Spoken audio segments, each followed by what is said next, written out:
Now hear me on this. There was no greater foundational pillar for the birth of our nation than our sacred Judeo-Christian heritage. That heritage was shared by all the population of the day. It was incorporated into our founding documents, starting with the Declaration of Independence. It was a shared foundation of moral values, ethics, and philosophical principles rooted in the Christian tradition. And its tenets were the sanctity of life, the belief that life is inherently sacred, and also the idea of individual responsibility, that individuals are accountable for their own actions, and also the idea of equality, that all persons are equal under God's eyes. And then there was the concept of a universal morality, a shared framework of right and wrong, much of which was drawn from foundational texts like the Ten Commandments. And indeed, the founders' concepts of human rights, equality, and the rule of law were heavily influenced by biblical traditions. Human rights, they knew, were inherent, unalienable rights granted by a creator rather than by a government or a monarch. They were God-given rights. The idea of equality of mankind was derived from Genesis, that all humans are made in the image of God, and it became the philosophical building block for democratic equality. And then there was the notion of a rule of law in which even rulers and governments are subject to a higher, God-given, universal moral law, sometimes called natural law, that should prevail over man-made laws. The premise being that no man-made law is a just law that is in conflict with God's law. The adoption of our Judeo-Christian heritage first took hold at the outset in the words of the Declaration of Independence itself. Perhaps the most famous and powerful sentence ever written is that we hold these truths to be self-evident, that all men are created equal, that they are endowed by their Creator with certain unalienable rights, that among these are life, liberty, and the pursuit of happiness. And in its summation, the Declaration appeals to, quote, the supreme judge of the world for the rectitude of our intentions. And then the Declaration acknowledges our, quote, firm reliance on the protection of divine providence.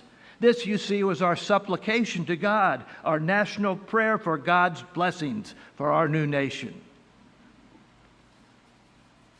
And who were these signers of the Declaration of Independence?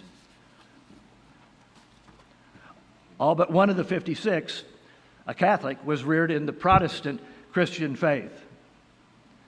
In the South, from Virginia on down, they were principally Anglicans, members of the Church of England, who led their own church revolution during the Revolutionary War by disaffiliating from the Church of England and renaming themselves as Episcopalians.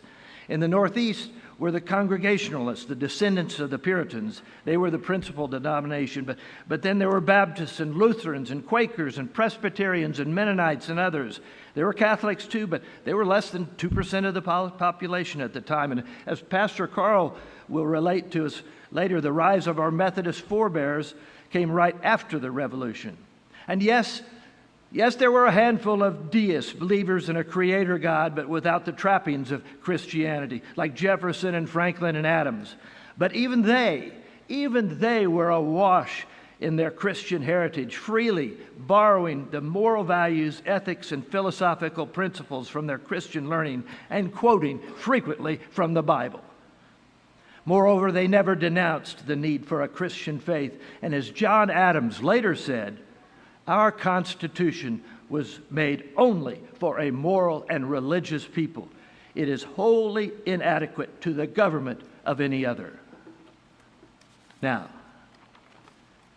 mind you, in 1776, there were no other religions in America aside from those of Native Americans, many of whom were being converted to Christianity. There were no Buddhists, no Hindus, no Muslims. And though there were some who claimed no religion, there were very few who would call themselves actual atheists. To be sure, the practitioners of far-flung religions were farthest from the founding fathers' minds as they called upon their Creator and divine providence. Please know This is not to discount or besmirch those believers of other religions, but it is irrefutable that the nation was founded on our Judeo-Christian heritage. And in today's world, there are those who argue that the political and legal institutions of the United States are just as heavily indebted to Greco-Roman traditions, the Renaissance, and the Enlightenment as they are indebted to Christianity. And then they say that the notion of a nation founded on Christianity is used to marginalize secular Americans and those of other religious backgrounds. But I've read the founding documents, and I find no reference to Greeks and Romans, no acknowledgement. We Americans are so grateful to the contributions of the Greeks and Romans, nor did I find any mention of the Enlightenment writers like Voltaire and Rousseau and John Locke and Adam Smith.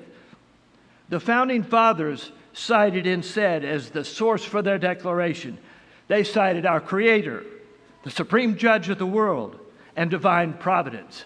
Divine providence being the idea that God has interceded on our nation's behalf and that God has blessed the new nation and given His approval. How then have we come to accommodate those persons of other religions, those who have found no religion? Well, the answer is set out in the First Amendment to the Constitution, which prohibits the establishment of a state church, a theocracy, and then guarantees the right of everyone to the free exercise of their religion. Actually, the concern of the fathers was not at all about those who would be seen as practitioners of any faraway or exotic religions. Their concern was how to deal with the many different versions of the Christian religion. It was said that America had more versions of Christianity than any other place on earth. And so the accommodation was to do away with any kind of a state-sponsored church like the Anglican Church of England in favor of a plurality of Protestant Christian churches and even Catholic churches too.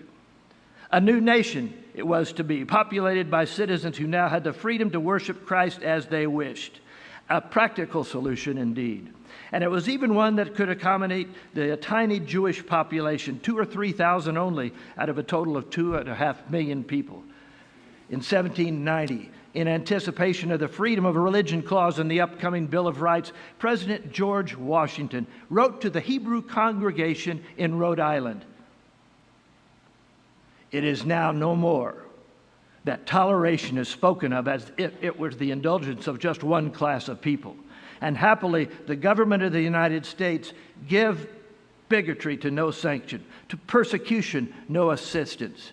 And then he wrote to the Jews, "May the children of the stock of Abraham who dwell in this land continue to merit and enjoy the goodwill of the other inhabitants, while everyone shall sit in safety under his own vine and fig tree, and there shall be none to make him afraid." Now in today's world, our First Amendment can accommodate even those formerly faraway religions unknown to the founders, as well as those persons who have found no religion. And as a nation, we seek not to marginalize people of other religions, traditions, but we seek to acknowledge and appreciate their faith and welcome them into the national fold. But may it always be said, now and forevermore, that the founding of our nation was based on our Judeo-Christian heritage and the God of our fathers. Let me conclude by calling again on the iconic Washington, the person who more than any other spoke for the nation. Washington, a Virginian, was raised in the Anglican Church, where early on he held leadership positions in his local parish. Over the years, and indeed through the rest of his life, he remained devout, even though he rarely spoke of his personal Christianity. But whenever mentioning religion, he referred time and again to God, to the Creator, and to divine providence. In fact, he even held that our great victory in the Revolutionary War was itself a product of divine providence.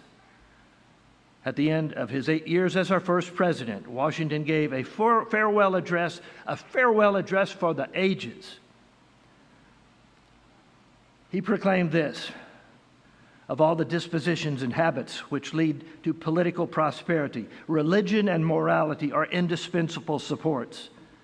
And let us with caution indulge the supposition that morality can be maintained without religion. Reason and experience both forbid us to expect that national morality can prevail in exclusion of religious principle. And so it was, as Washington warned us, there can be no national morality, hence no political prosperity, without religion at its base and without God as our guide. And that, my friends, is why we celebrate this day, our one nation under God.